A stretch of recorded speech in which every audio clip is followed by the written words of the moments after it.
2020년 12월 30일 마지막 수요 기도회를 시작하도록 하겠습니다. 다 함께 기도하시겠습니다. 사랑의 하나님 감사합니다. 귀하고 귀한 이 하루를 허락하시고 2020년 한 해를 마무리하는 이 시간을 허락하여 주심에 너무나도 감사합니다. 살아오는 모든 시간 가운데서 하나님께서 함께 하셨기에 가능한 일이었습니다. 어려운 모든 일들과 상황 속에서도 우리가 무너지지 않고 잘 버틸 수 있었음은 주님께서 우리와 동행하시고 함께 하셨기 때문에 가능한 일이었습니다. 주님 아버지, 연약한 우리의 마음과 모든 심령을 주님께서 주장하시고 함께 하셨던 이 모든 일들 가운데에서 우리가 우리의 힘이 아닌 주님께 영광 올려드리는 그리스도인들이 되길 소망합니다. 한 해를 마무리하고 새해를 맞이하는 이 시점 가운데에서 주님, 언제나 우리가 주를 바라며 아버지께서 기뻐하시고 선하시고 온전하신 뜻이 무엇인지 분별하는 우리 화곡중앙교회가 되게 하여 주시옵소서. 이 시간 예배를 주님께 올려드리오니 주님 아버지 홀로 영광 받으시길 원하며 감사하고 사랑합니다. 예수님의 이름으로 기도드립니다. 아멘. 오늘 본문 말씀은 느헤미야 4장 1절에서 20절 말씀입니다. 느헤미야 4장 1절에서 20절, 제가 가진 성경으로는 구약성경 730페이지입니다. 다 함께 읽도록 하겠습니다. 산발랏이 우리가 성을 건축한다 함을 듣고 크게 분노하여 유다 사람들을 비웃으며 자기 형제들과 사마리아 군대 앞에서 일러 말하되 이 미약한 유다 사람들이 하는 일이 무엇인가? 스스로 견고하게 하려는가? 제사를 드리려는가? 하루의 일을 마치려는가? 불탄 돌을 흙 무더기에서 다시 일으키려는가 하고 암몬 사람 도비아는 곁에 있다가 이르되 그들이 건축하는 돌 성벽은 여우가 올라가도 곧 무너지리라 하더라. 우리 하나님이여 들으시옵소서. 우리가 업신여김을 당하나이다. 원하건대 그들이 욕하는 것을 자기들의 머리에 돌리사 노략거리가 되어 이방에 사로잡히게 하시고 주 앞에서 그들의 악을 덮어 두지 마시며 그들의 죄를 도발하지 마옵소서. 그들이 건축하는 자 앞에서 주를 노하시게 하였음이니이다 하고 이에 우리가 성을 건축하여 전부가 연결되고 높이가 절반에 이르렀으니 이는 백성이 마음들여 일을 하였음이니라. 산발락과 도비아와 아라비아 사람들과 암몬 사람들과 아스돗 사람들이 예루살렘 성이 증수되어 그 허물어진 틈이 메꾸어져 간다 함을 듣고 심히 분노하여 다 함께 꾀하기를 예루살렘으로 가서 치고 그곳을 요란하게 하자 하기로 우리가 우리 하나님께 기도하며 그들로 말미암아 파수꾼을 두어 주야로 방비하는데 유다 사람들은 이르기를 흙 무더기가 아직도 많거늘 짐을 나르는 자의 힘이 다 빠졌으니 우리가 성을 건축하지 못하리라 하고 우리의 원수들은 이르기를 그들이 알지 못하고 보지 못하는 사이에 우리가 그들 가운데 달려 들어가서 살육하여 역사를 그치게 하리라 하고 그 원수들의 근처에 거주하는 유다 사람들도 그 각처에서 와서 10번이나 우리에게 말하기를 너희가 우리에게로 와야 하리라 하기로 내가 성벽 뒤에 낮고 넓은 곳에 백성이 그들의 종족을 따라 칼과 창과 활을 가지고 서 있게 하고 내가 돌아본 후에 일어나서 귀족들과 민장들과 남은 백성에게 말하기를 너희는 그들을 두려워하지 말고 지극히 크시고 두려우신 줄을 기억하고 너희 형제와 자녀와 아내와 집을 위하여 싸우라 하였느니라. 우리의 대적이 우리가 그들의 의도를 눈치챘다 함을 들으니라. 하나님이 그들의 꾀를 패하셨으므로 우리가 다 성에 돌아와서 각각 일하였는데 그때로부터 내 수하 사람들의 절반은 일하고 절반은 갑옷을 입고 창과 방패와 활을 가졌고 민장은 유다 온 족속의 뒤를 이었으며 성을 건축하는 자와 짐을 나르는 자는 다 각각 한 손으로 일을 하며 한 손에는 병기를 잡았는데 건축하는 자는 각각 허리에 칼을 차고 건축하며 나팔 부는 자는 내 곁에 섰었느니라. 내가 귀족들과 민장들과 남은 백성에게 이르기를 이 공사는 크고 넓음으로 우리가 성에서 떨어져 거리가 먼즉 너희는 어디서든지 나팔 소리를 듣거든 그리로 모여서 우리에게로 나아오라. 우리 하나님이 우리를 위하여 싸우시리라 하였느니라. 아멘. 네, 2020년 12월 30일 마지막 수요 기도회를 맡게 되었습니다. 2020년이라는 숫자가 이질적으로 느껴질 만큼 새로운 시작을 했었는데 벌써 이 한 해를 마무리하는 이 시기가 굉장히 아쉬우면서도 어색하기도 합니다. 내일 31일 송구영신 예배를 마지막으로 우리 화곡중앙교회 성도 여러분들께서도 한 해를 마무리하고 새해를 맞이할 준비를 하고 계실 것 같습니다. 한 해가 마무리되는 연말이 다가오면 아쉬운 마음에 한 해를 돌아보게 되는 것 같습니다. 매년 다양한 일들을 겪지만 올해는 인류 삶 전체에 큰 변화를 가져다 준 한 해이기도 합니다. 올 초 시작되었던 코로나 바이러스로 인해서 일상생활은 180도 새로운 방식으로 변화가 되었고 또 우리 그리스도인들에게는 사상 초유 비대면으로 온라인 예배가 진행되었고 크리스마스 성탄절 예배와 또 송구영신 예배도 온라인 예배로 드려집니다. 이렇게 교회가 서로 만나고 나누지 못하고 교회 문이 닫히는 어려운 상황이 있었는데 그뿐만 아니라 사회적으로도 그리고 국제적으로도 다양한 문제들이 생기기도 하고 여러 소리들이 나오는 한 해였습니다. 우리 성도 여러분들은 어떠셨는지 묻고 싶습니다. 저 또한 내일이 되면 딱 화곡중앙교회에 온 지 1년째 되는 날입니다. 송구영신 예배 때 여러분들께 인사를 드렸던 게 엊그제 같은데 벌써 한 해를 마무리하고 또 저 또한 타지로 와서 또 저 혼자 생활을 하는 새로운 시작이기도 했던 것 같습니다. 2020년은 새로운 변화이기도 하면서도 많은 문제들이 크고 작게 일어난 해인 것 같은데 이런 마음들이 많은 사람들에게 있을 것 같습니다. 그래서 오늘 말씀을 통해서 한 해를 돌아보고 또 우리가 어떻게 살아가야 하는지 돌아보는 귀한 시간이 되기를 소망합니다. 오늘 본문은 느헤미야서입니다. 느헤미야라는 인물을 많은 분들이 알고 계시겠지만 바벨론 포로기 시기를 넘어서 다시 돌아와 예루살렘 성전과 성벽을 건설한 인물이기도 합니다. 이스라엘 백성들이 돌아와서 성벽을 재건하는 이야기가 바로 느헤미야서인데요. 느헤미야뿐만 아니라 에스라서도 마찬가지로 포로기한 시대에 함께 하나님의 성전과 유대인으로서의 본분을 지키기 위한 이스라엘을 재건하기 위해 힘쓴 인물들입니다. 학개와 스가랴서도 마찬가지로 성전을 재건하는 하나님의 뜻을 전하는 선지자들이기도 하죠. 에스라를 포함한 느헤미야서는 구약의 역사적 연대기를 두고 봤을 때 마지막 시대적 상황을 보여주는 책이기도 하고 또 구약과 신약을 이어주는 허리의 역할을 하는 책이기도 합니다.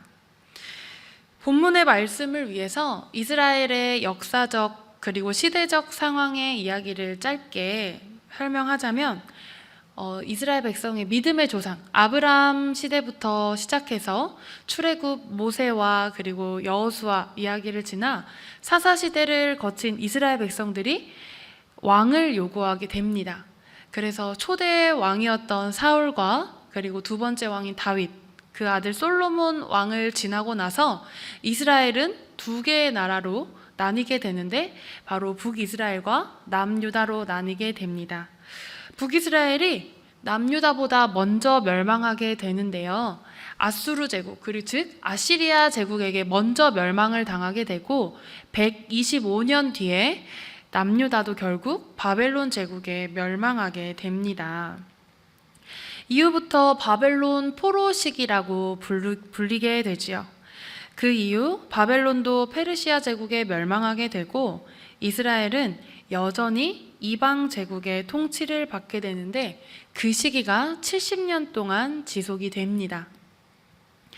느헤미야는 본래 페르시아의 아닥사스다 왕의 술 관원장이었습니다. 그는 예루살렘 성이 허물어지고 유대 땅이 불탔다는 소식을 전해 듣게 되는데 남아있던 백성들이 큰 어려움을 당했다는 소식을 들은 느헤미야서 1장에서 알 수 있듯이 수일 동안 슬퍼하며 금식하고 기도했다고 합니다. 유대인들에게 나라가 망하고 그리고 그들의 성전이 무너진 것은 그들의 종교가 끝난 것을 넘어서 큰 단절이고 죽음 그 자체였습니다. 자신들이 선택받은 선민임에도 불구하고 하나님의 임재의 의미인 성전이 무너졌다는 것은 그들 자체가 끝이라는 의미이기에 사람들 사이에서는 하나님의 사랑도 끝이라는 좌절이 팽배했을 것입니다. 그리고 아수르와 바벨론 제국에 의한 침공은 선민인 이스라엘을 말살하기에 충분했습니다. 아수르 제국의 다스리는 이방 민족들을 다스리는 제도 중 하나였던 혼혈화, 이스라엘 백성들은 혼혈화가 되었고 그리고 바벨론 제국의 제도였던 엘리트 그룹들은 포로로 모두 잡혀갔습니다. 따라서 국가의 주권도 사라지고 동시에 하나님의 성전이 무너졌다는 것은 그들의 정체성을 찾을 수 있는 희망까지 사라진 것이지요. 하지만 여기에서 새로운 역사의 물꼬를 하나님께서 트십니다. 느헤미야의 성벽 재건보다 앞선 시기인 에스라서의 시작에서 알 수 있는데요. 다 함께 에스라서 1장 1절 말씀을 읽어보도록 하겠습니다. 바사왕 고레스 원년에 여호와께서 예레미야의 입을 통하여 하신 말씀을 이루게 하시려고 바사왕 고레스의 마음을 감동시키매. 아멘. 구약에서 앞선 이사야와 예레미야 선지자를 통해서 하나님께서는 이미 포로 시기를 예언하셨습니다. 예레미야 선지자를 통해서 그 연수가 70년이 될 것이라는 것을 예언하셨고 또 이사야서에서는 고레스의 이름을 콕 집어서 고레스가 나의 목자가 될 것이라고도 말씀하셨습니다. 이처럼 하나님께서는 포로 시기의 마지막을 예언하게 하셨지만 에스라서의 1장 1절에 이 감동시킴에라고 번역된 히브리어는 원래 잠자는 사람을 깨운다라는 뜻입니다. 이 말을 통해서 하나님께서는 잠자는 역사를 깨우셨다는 말입니다. 큰 단절과 죽음과도 같았던 이스라엘의 멸망은 그 백성들에게 더 이상의 희망이 사라진 것 같았겠지만 그것은 인간의 짧은 생각이었음을 알 수 있습니다. 그들의 죄로 인해서 그들의 땅과 예배를 모두 잃어버리고 흩어져서 그들의 자신의 정체성을 잃어버릴 위험 속에 살던 백성들은 하나님께서 한결같은 관심으로 돌보셨습니다.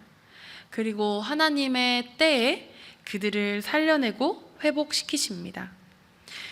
하나님의 사랑은 인간이 전혀 도저히 해결할 수도 뛰어넘을 수도 없는 불가능한 상황에서도 여전히 지속되는 것이라는 것을 이 느헤미야서를 통해서 볼 수 있습니다.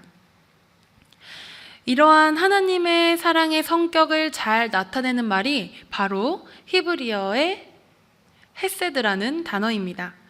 헤세드라는 말을 참 많이 들어보셨을 겁니다. 하나님의 헤세드 사랑 또는 은혜, 자비로운 하나님 정도로 많이들 알고 계실 텐데요. 헤세드는 구약 성경 전체에 250회나 나오는 중요한 단어입니다.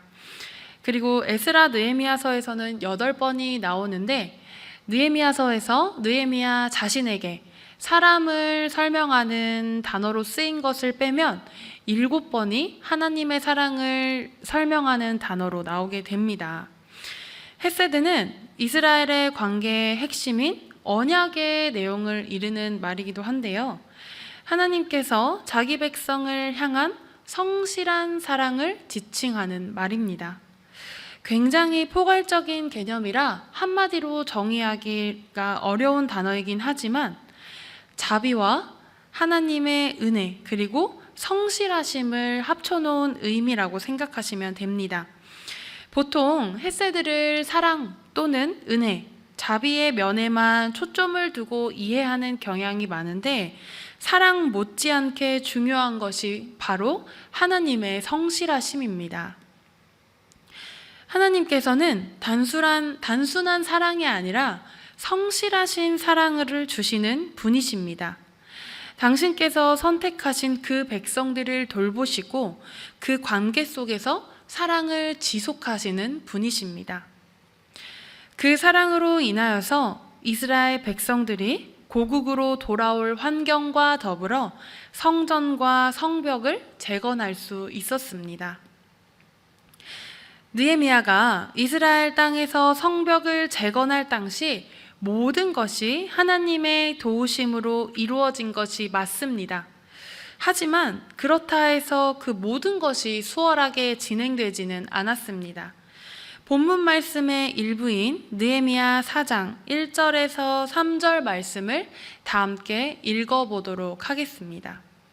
4장 1절에서 3절 말씀입니다. 산발랏이 우리가 성을 건축한다 함을 듣고 크게 분노하여 유다 사람들을 비웃으며 자기 형제들과 사마리아 군대 앞에서 일러 말하되 이 미약한 유다 사람들이 하는 일이 무엇인가?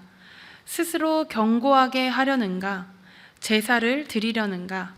하루의 일을 마치려는가?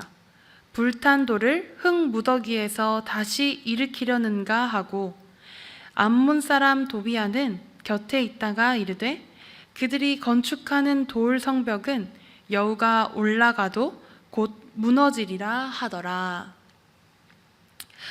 성벽을 재건하는 이스라엘 백성들에게 그것을 비웃고 방해하는 무리들이 나타났습니다. 그들에게 유다 사람들은 미약한 존재였습니다. 세상에서 보기에 아무런 힘도 없는 존재들이었습니다. 따라서 유다인들이 하는 재건의 움직임이 그들에게 보기에는 비웃음거리들이었던 것뿐입니다.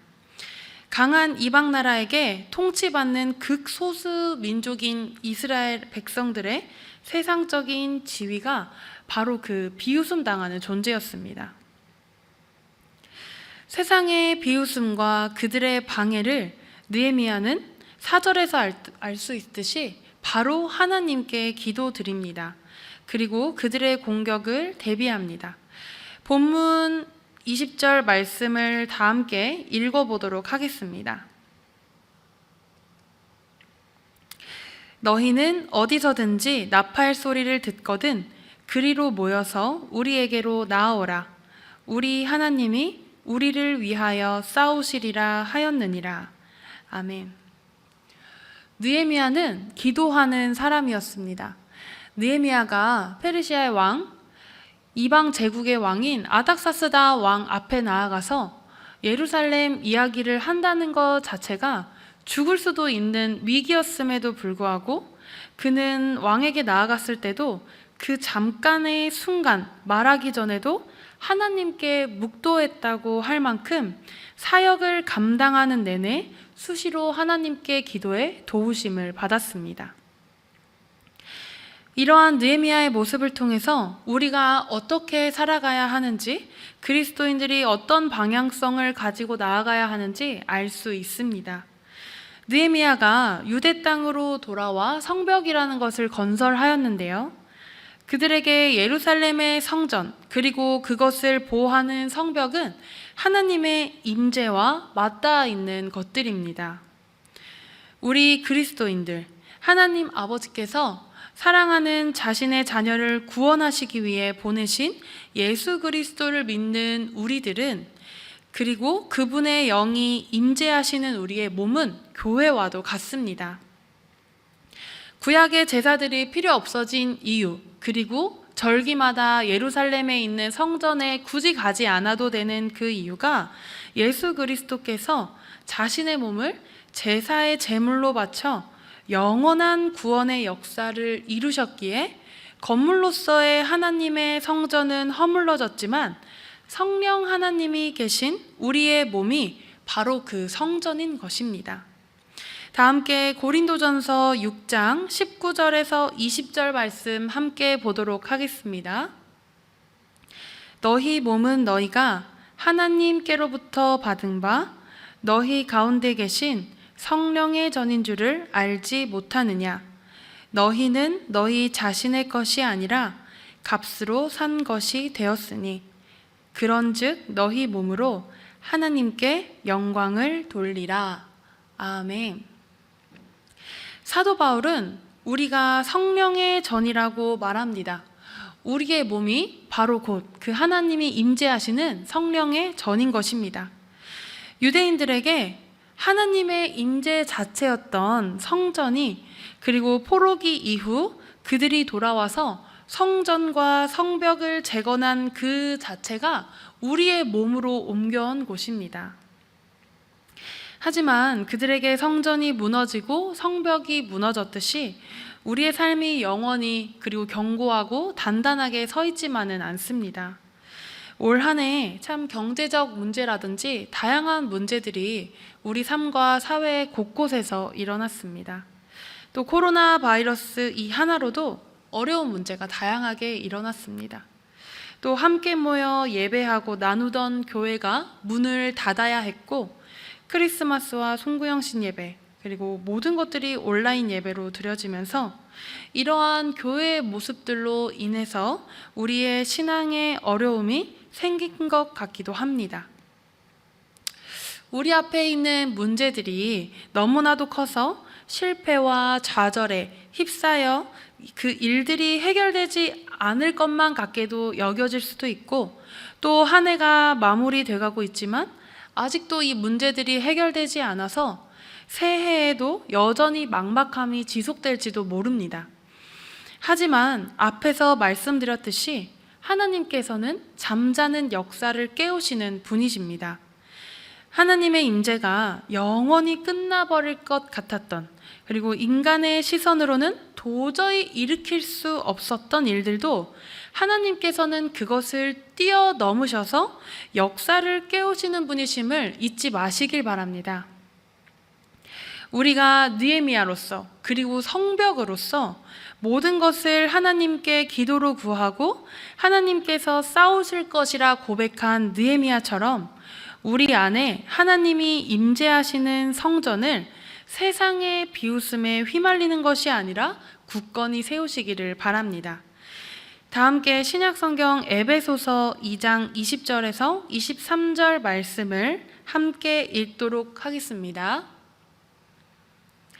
그의 능력이 그리스도 안에서 역사하사 죽은 자들 가운데 다시 살리시고 하늘에서 자기의 오른편에 앉히사 모든 통치와 권세와 능력과 주권과 이 세상뿐 아니라 오는 세상에 일컫는 모든 이름 위에 뛰어나게 하시고, 또 만물을 그의 발 아래에 복종하게 하시고 그를 만물 위에 교회의 머리로 삼으셨느니라. 교회는 그의 몸이니 문물 안에서 만물을 충만하게 하시는 이의 충만함이니라. 아멘. 에베소서의 말씀처럼 예수 그리스도는 모든 통치와 권세와 능력과 주권과 이 세상뿐 아니라 오는 모든 세상 이름 위에 뛰어나게 하나님께서 하시고, 그런 예수 그리스도를 교회의 머리로 삼으셨다고 말씀하십니다. 그 뛰어난 힘과 능력을 가진 예수 그리스도께서 우리의 머리 되시는 것입니다. 그리고 우리가 그의 각 지체가 되어서 세상을 살아가는 것입니다. 하나님 아버지의 통치가 하나님 아버지께 조르고 졸라서 얻어내는 이야기가 아닙니다.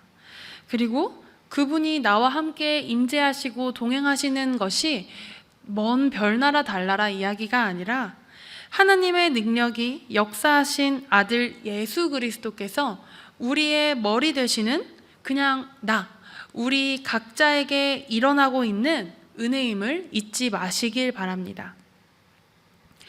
우리가 싸워야 하는 것이 우리 앞에 일어난 어려움과 문제들이 아니라 우리를, 그리고 나 자신을 미약한 존재 또는 불타버린 돌, 여우가 올라가면 무너질 흙 무더기로 비웃는 두려움과 염려입니다.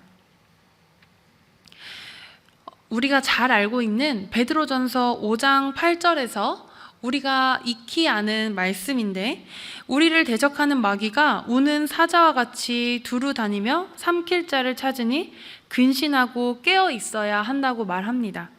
이처럼 우리를 삼킬 마귀가, 대적이, 그 비웃음이 우리를 삼키지 않도록 하나님 아버지 안에서 우리는 깨어 있어야 할 것입니다.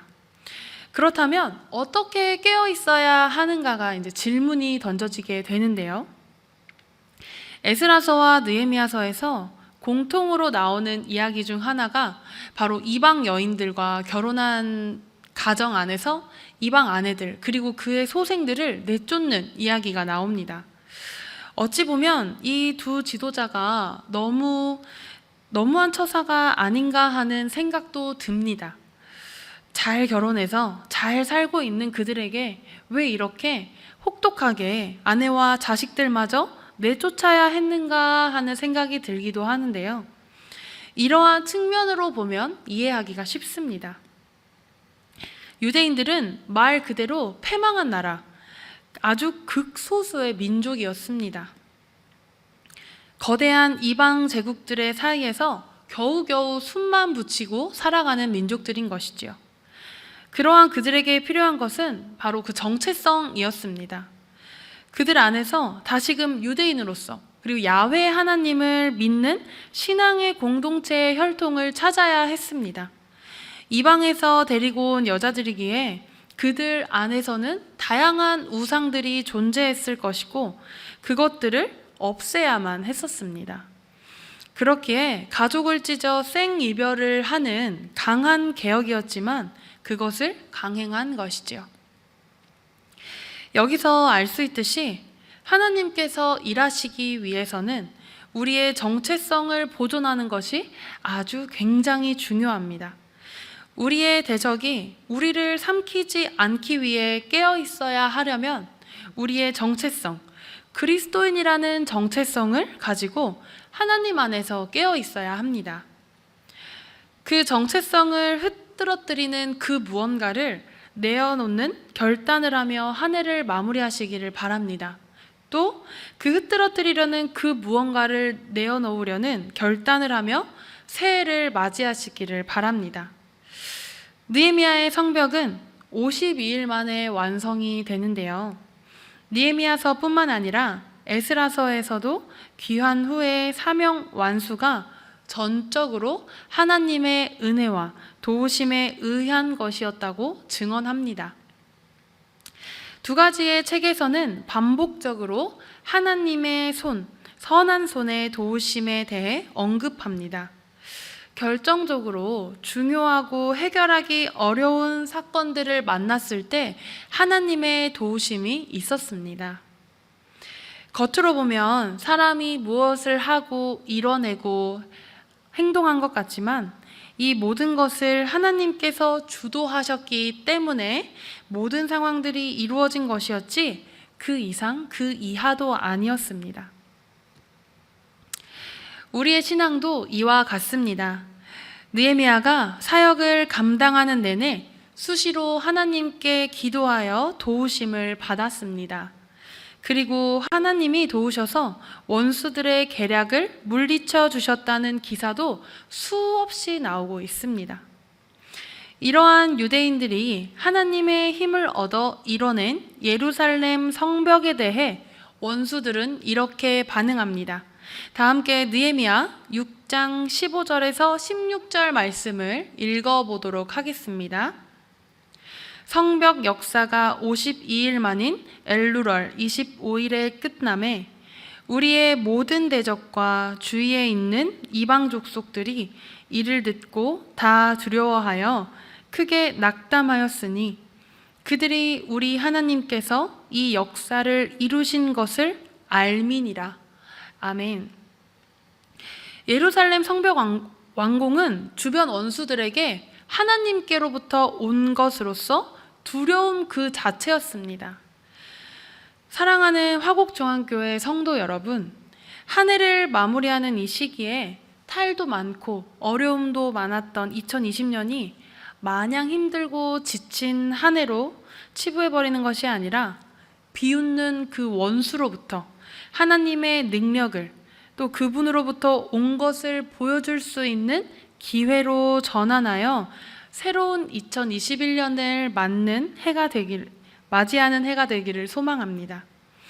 무너진 성전에서만 머무는 것이 아니라 손도 대지 못하는 문제 앞에서 두려워서 물러서는 것이 아니라 한 걸음 한 걸음 하나님의 이름으로 그리고 기도로 그분의 능력이 그대로 역사하신 예수 그리스도가 우리와 함께 하심을 잊지 말고 나아가시길 바랍니다.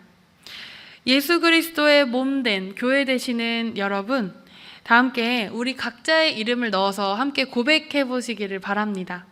예수 그리스도의 몸된 교회 땡땡땡에 우리 본인 각자의 이름을 넣어서 고백해 보도록 하겠습니다. 다 함께 해볼까요? 시작! 예수 그리스도의 몸된 교회 임세연. 이렇게 한 번 더 해보도록 하겠습니다. 예수 그리스도의 몸된 교회 임세연.